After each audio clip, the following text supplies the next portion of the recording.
नाशिकच्या निफाडमध्ये काळ्या जादूचा प्रकार समोर आलाय। उपनगराध्यक्ष अनिल कुंदेंना जादू टोण्याच्या माध्यमातून जीवे मारण्याची धमकी देण्यात आलेली आहे। लिंबामध्ये टाचण्या टोचून, नारळावर शेंदूर आणि बाहुल्यांवर चिठ्ठी बांधून शेताच्या बांधावर ठेवली।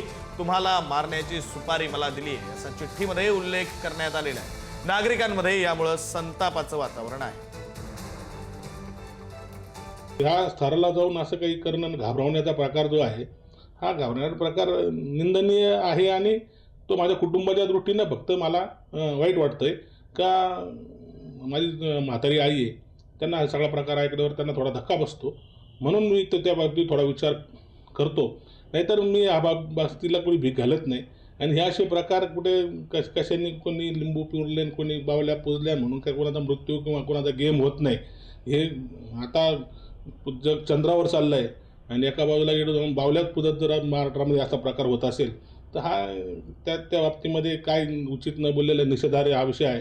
निफाड शहराचे उपनगराध्यक्ष अनिल कुंदे आणि त्यांच्या भावांना अंधश्रद्धायुक्त असा जादूटोणा करणी बारामतीचा प्रकार करून जीवे मारण्याची धमकी दिल्याचा प्रकार निफाडमध्ये नुकताच उघडकीस आलेला आहे। पोलिसांनी अज्ञाताविरुद्ध गुन्हा दाखल केलेला आहे। खरं तर महाराष्ट्रामध्ये जादूटोणाविरोधी कायदा मंजूर होऊन 13 वर्ष झालेली आहेत। या कायद्याचे नियम अद्याप झालेले नाहीत आणि त्याची कडक अंमलबजावणी होताना दिसत नाही। तसे जर झाले तर ह्या प्रकारांना मोठ्या प्रमाणात आळा बसू शकेल आणि दुसऱ्या बाजूला असे दैवी तोडगे, अंधश्रद्धायुक्त करणी कवटाळ करण्याचे प्रकार यावर लोकांनी विश्वास ठेवू नये।